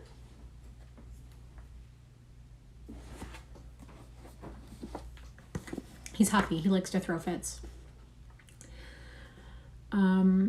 God, he gasped. I tell him not to go down in the glen, and I never thought nobody'd do it with them tracks and that smell and the whippoorwills a-screeching down there in the dark of noonday. A cold shudder ran through natives and visitors alike, and every ear seemed strained in a kind of instinctive, unconscious listening. Armitage, now that he had actually come upon the horror and its monstrous work, trembled with the responsibility he felt to be his. Night would soon fall, and it was then that the mountainous blasphemy lumbered upon its eldritch course. Negatium perambens in tenebris. The old librarian rehearsed the formulae he had memorized and clutched the paper containing the alternative one he had not memorized. He saw that his electric flashlight was in working order. Rice, beside him, took from a valise a metal sprayer of a sort used in combating insects, whilst Morgan uncased the big game rifle on which he relied despite his colleague's warning that no material weapon would be of help. Armitage, having read the hideous diary, knew painfully well what kind of manifestation to expect, but he did not add to the fright of the Dunwich people by giving any hints or clues. He hoped that it might be conquered without any revelation to the world of the monstrous thing it had escaped. As the shadows gathered, the natives commenced to disperse homeward, anxious to bar themselves indoors despite the present evidence that all human locks and bolts were useless before a force that could bend trees and crush houses when it chose. They shook their heads at the visitors' plan to stand guard at the Fry ruins near the glen, and, as they left, had little expectancy of ever seeing the watchers again. There were rumblings under the hills at night, and the whippoorwills piped threateningly. Once in a while a wind, sweeping up out of Cold Spring Glen, would bring a touch of ineffable fetor to the heavy night air, such a fetor as all three of the watchers had smelled once before when they stood above a dying thing that had passed for 15 years and a half as a human being. But the looked-for terror did not appear. Whatever was down there in the glen was biding its time, and Armitage told his colleagues it would be suicidal to try and attack in the dark. Ooh, that was rough for me. Morning came wanly, and the night sounds ceased. It was a gray, bleak day, with now and then a drizzle of rain, and heavier clouds seemed to be piling themselves up beyond the hills to the northwest. The men from Markham were undecided what to do. Seeking shelter from the increasing rainfall beneath one of the few undestroyed Fry outbuildings, they debated the wisdom of waiting, or of taking the aggressive and going down into the glen in quest of their nameless, monstrous quarry. The downpour waxed in heaviness, and distant peals of thunder sounded from far horizons. Sheet lightning shimmered, and then a forky bolt flashed near at hand, as if descending into the accursed glen itself. The sky grew very dark, and the watchers hoped that the storm would prove a short, sharp one, followed by clear weather. It was still gruesomely dark when, not much over an hour later, a confused babble of voices sounded down the road. Another moment brought to view a frightened group of more than a dozen men, running, shouting, and even whimpering hysterically. Someone in the lead began sobbing out words, and the Arkham men started violently when those words developed a coherent form. "Oh, my God, the voices choked out. "It's a-going again, and this time by day. It's out and a-moving this very minute, and only the Lord knows when it'll be upon us all." The speaker panted into silence, but another took up his message. "Nigh on an hour ago, Zeb Whateley here heard the phone a-ringing, and it was Miss Corey, George's wife, that lives down by the junction. She says the hired boy Luther was out driving in the cows from the storm after the big bolt, when he sees all the trees a-bending at the mouth of the glen, opposite side to this, and smelt the same awful smell that he smelled when he found the big tracks last Monday morning. And he says, they was a swishing lapping sound, more nor what the bending trees and bushes could make, and all of a sudden the trees along the road began to get pushed to one side, and they was a awful stomping and splashing in the mud. But mind ye, Luther didn't see nothin' at all, only just the bending trees and the underbrush. Then, further ahead where Bishop's Brook goes under the road, he heard a awful creaking and straining on the bridge, and says he could tell the sound of wood a-starting to crack and split. And all the whiles he never see a thing, only them trees and bushes a-bending. And when the swishin' sound got very far off, on the road toward Wizard Whateley's in Sentinel Hill, Luther he has the guts to step up what he heard Luther, he had the guts to step up where he heard it first and look at the ground. It was all mud and water, and the sky was dark, and the rain was whipping out the tracks about as fast as could be. But beginning at the glen mouth, where the trees had moved, they was still some of 'em awful prints as big as barrels like he seen on Monday. At this point, the first excited speaker interrupted. But that ain't the trouble now. It was only the start. Zeb here was calling up folks and everybody was a-listening, and when a call from Seth Bishop's cut in. His housekeeper Sally was carrying on fit to kill. She just see the trees a-bending beside the road and says they was a kind of mushy sound, like a elephant puffing and treading and heading for the house. Then she up and spoke sudden of a fearful smell, and says her boy Chancey was a-screaming as how it was just like what he smelled up to Whateley's ruins Monday morning. And the dog was all a-barking and whining awful. And then she let out a terrible yell, and she says the shed down the road had just caved in like the storm had blown it over, only the wind wasn't strong enough to do that. Everybody was a-listening, and we could hear lots of folks on the wire a-gasping.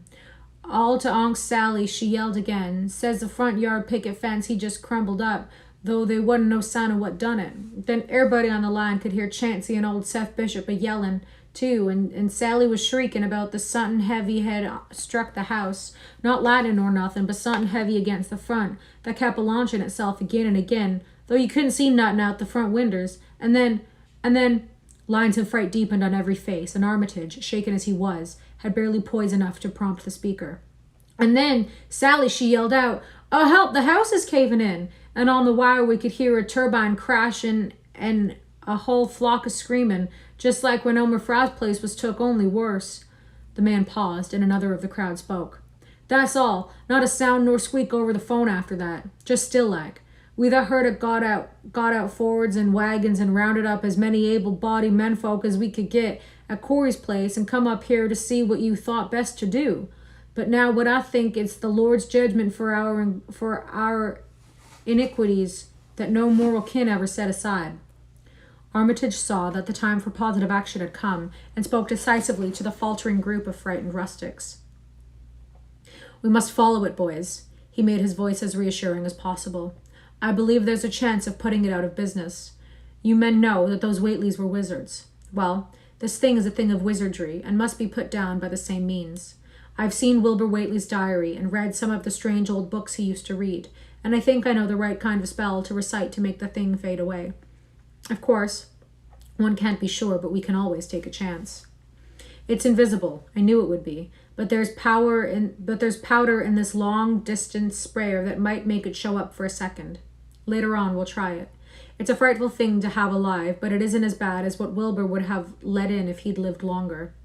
You'll never know what the world escaped. Now, we've only this one thing to fight, and it can't multiply. It can, though, do a lot of harm, so we mustn't hesitate to rid the community of it. We must follow it, and the way to begin is to go to the place that has just been wrecked. Let somebody lead the way.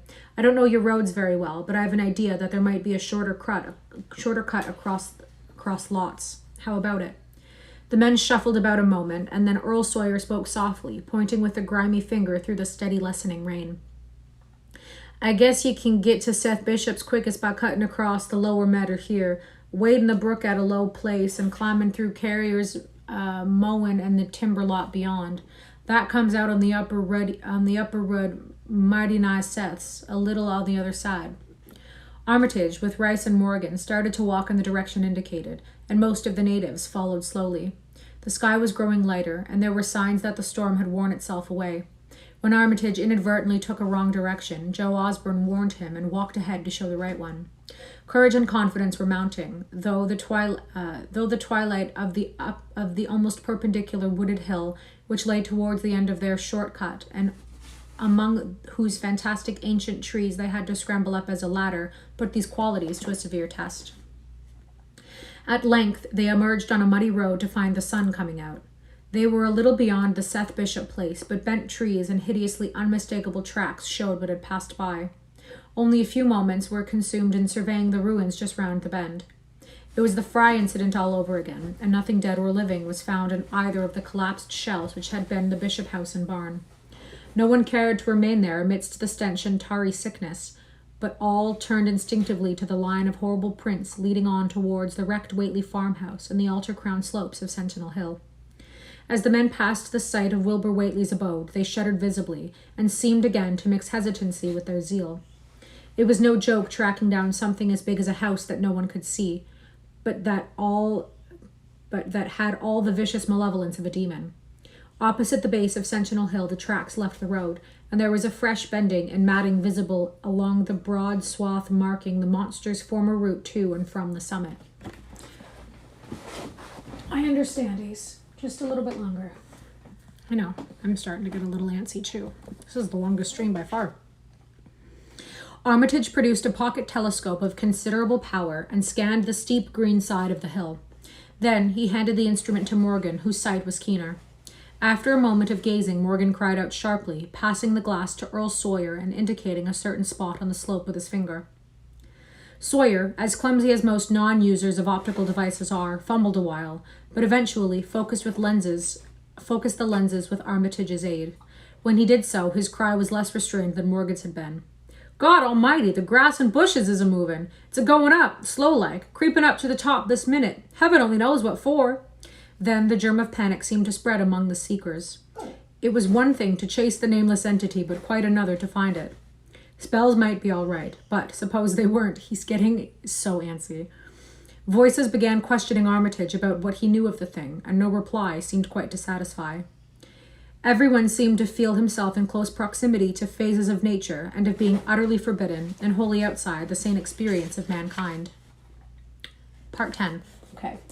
What I'm going to do is I'm going to let him out because he's driving me insane. Ugh.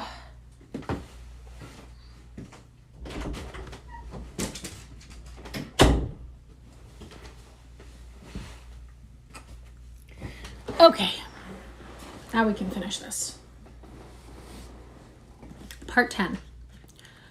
I think the final part. Part 10. In the end, the three men from Arkham, old, white-bearded Dr. Armitage, stocky, iron-gray Professor Rice, and lean, youngish Dr. Morgan, ascended the mountain alone. After much patient instruction regarding its focusing and use, they left the telescope with the frightened group that remained in the road, and as they climbed, they were watched closely by those among whom the glass was passed around. It was hard going, and Armitage had to be helped more than once. High above the toiling group, the great swath trembled as its hellish maker repassed with snake-like deliberateness. Then it was obvious that the pursuers were gaining. Curtis Whateley, of the undecayed branch, was holding the telescope when the Arkham party detoured radically from the swath. He told the crowd that the men were evidently trying to get to a subordinate peak which overlooked the swath at a point considerably ahead of where the shrubbery was now bending. This indeed proved to be true, and the party were seen to gain the minor elevation only a short time after the invisible blasphemy had passed it. Then Wesley Corey, who had taken the glass, cried out that Armitage was adjusting the sprayer which Rice held, and that something must be about to happen. The crowd stirred uneasily, recalling that his sprayer was expected to give the unseen horror a moment of visibility. 2 or 3 men shut their eyes, but Curtis Whateley snatched back the telescope and strained his vision to the utmost. He saw that Rice, from the party's point of advantage above and behind the entity, had an excellent chance of spreading the potent powder with marvelous effect. Those without the telescope saw only an instant's flash of gray cloud, a cloud about the size of a moderately large building, near the top of the mountain. Curtis, who held the instrument, dropped it with a piercing shriek into ankle-deep mud of the road. He reeled and would have crumbled to the ground had not 2 or 3 others seized and steadied him. All he could do was moan half-audibly. Oh, God. Oh, great God. That... There was a pandemonium of questioning, and only Henry Wheeler thought to rescue the fallen telescope and wipe it clean of mud. Curtis was past all coherence, and even isolated replies were almost too much for him. Bigger'n a barn. All made of squirmin' ropes. Whole thing's sort of shaped like a hen's egg, bigger'n anything, with dozens of legs like hogsheads that half shut up when they step. Nothing solid about it. All like jelly and made of separate, wriggling ropes pushed close together. Great bulging eyes all over it. 10 or 20 mouths or trunks sticking out all along the sides. Big as stovepipes and all a tossin' and openin' and shuttin'. All gray with kinder blue or purple rings. Oh, God in heaven! The half face on top. This final memory, whatever it was, proved too much for poor Curtis, and he collapsed completely before he could say more. Fred Farr and Will Hutchins carried him to the roadside and laid him on the damp grass. Henry Wheeler, trembling, turned the rescued telescope on the mountain to see what he might. Through the lenses were discernible 3 tiny figures, apparently running towards the summit as fast as the steep incline allowed. Only those, and nothing more. Then everyone noticed a strangely unseasonable noise in the deep valley behind, and even in the underbrush of Sentinel Hill itself. It was the piping of unnumbered whippoorwills, and in their shrill chorus there seemed to lurk a note of tense and evil expectancy. We're going to adjust one final time. Oh my goodness. Okay. Earl Sawyer now took the telescope and reported the 3 figures as standing on the topmost ridge, virtually level with the altar stone, but at a considerable distance from it. One figure, he said, seemed to be raising its hands above his head at rhythmic intervals. And as Sawyer mentioned the circumstance, the crowd seemed to hear a faint, half-musical sound from the distance, as if a loud chant were accompanying the gestures. The weird silhouette on that remote peak must have been a spectacle of infinite grotesqueness and impressiveness, but no observer was in a mood for aesthetic appreciation. "I guess he's saying the spell," whispered Wheeler as he snatched back the telescope. The whippoorwills were piping wildly, and in a singularly curious, irregular rhythm, which quite like that of the visible ritual. Suddenly, the sunshine seemed to lessen without the intervention of any discernible cloud. It was a very peculiar phenomenon, and was plainly marked by all. A rumbling sound seemed brewing beneath the hills, mixed strangely with a concordant rumbling which clearly came from the sky. Lightning flashed aloft, and the wondering crowd looked in vain for the portents of a storm. The chanting of the men from Markham now became unmistakable, and Wheeler saw through the glass that they were all raising their arms in the rhythmic incantation. From some farmhouse far away came the frantic barking of dogs. The change in the quality of the daylight increased, and the crowd gazed about the horizon in wonder. A purplish darkness, born of nothing more than a spectral deepening of the sky's blue, pressed down upon the rumbling hills.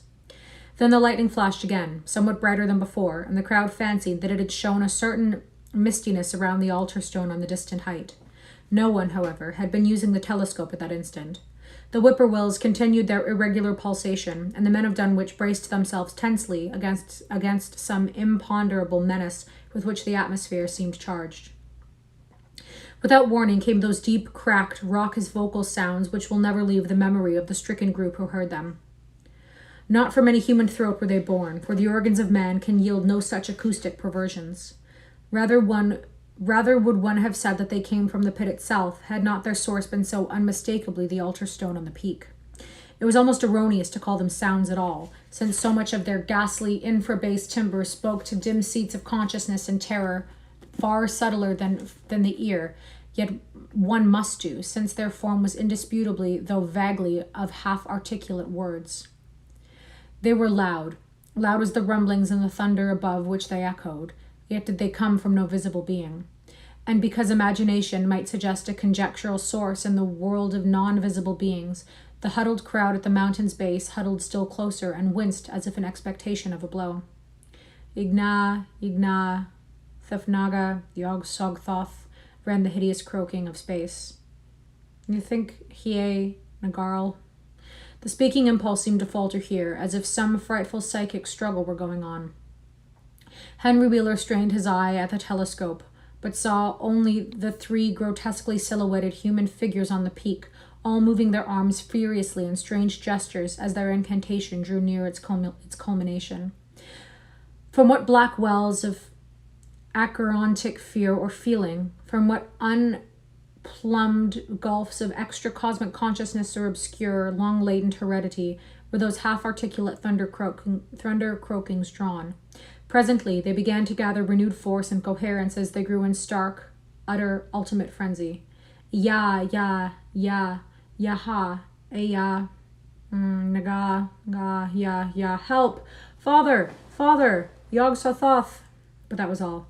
The pallid group in the road, still reeling at the indisputably English syllables that had poured thickly and thunderously down the frantic vacancy beside that shocking altar stone, were never to hear such syllables again.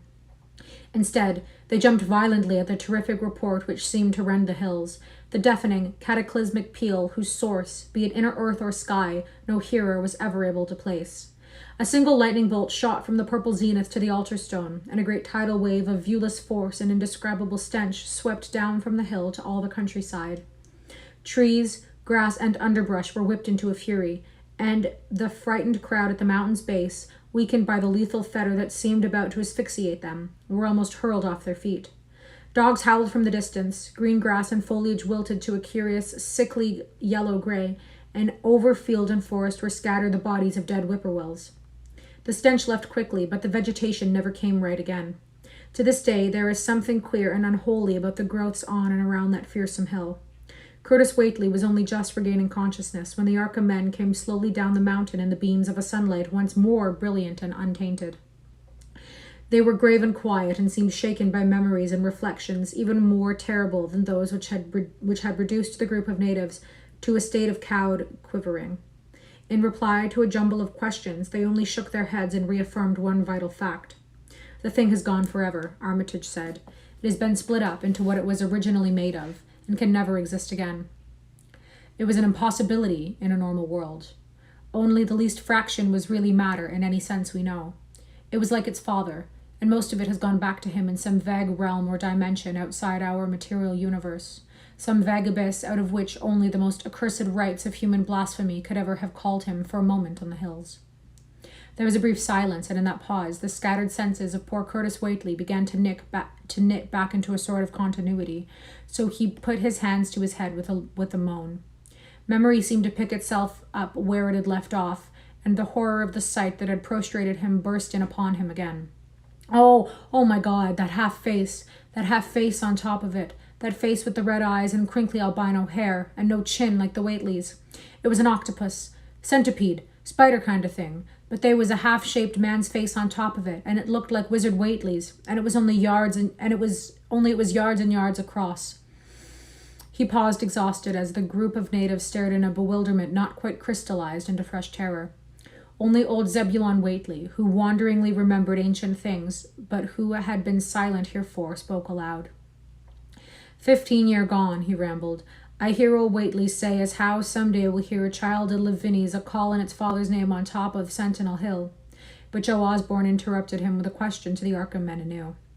What was it anyhow?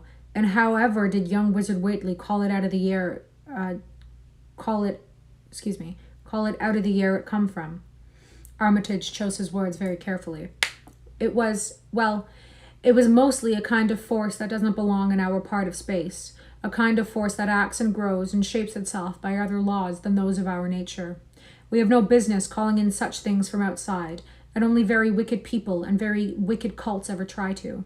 There was some of it in Wilbur Whateley himself, enough to make a devil and a precocious monster of him, and to make his passing out a pretty terrible sight. I'm going to burn his accursed diary, and if you men are wise, you'll dynamite that altar stone up there, and pull down all the rings of standing stones on other hills. Things like that brought down the beings those Whateleys were so fond of, the beings they were going to let intangibly to wipe out the human race and drag the earth off to some nameless place for some nameless purpose. But as to this thing we've just sent back, the Whateleys raised it for a terrible part in the doings that were to come. It grew fast and big for the same reason that Wilbur grew fast and big. But it beat him because it had a greater share of the outsideness in it. You needn't ask how Wilbur called it out of the air. He didn't call it out. It was his twin brother, but it looked more like his father than he ever did. Okay. And that is the Dunwich Horror. So, this was really long.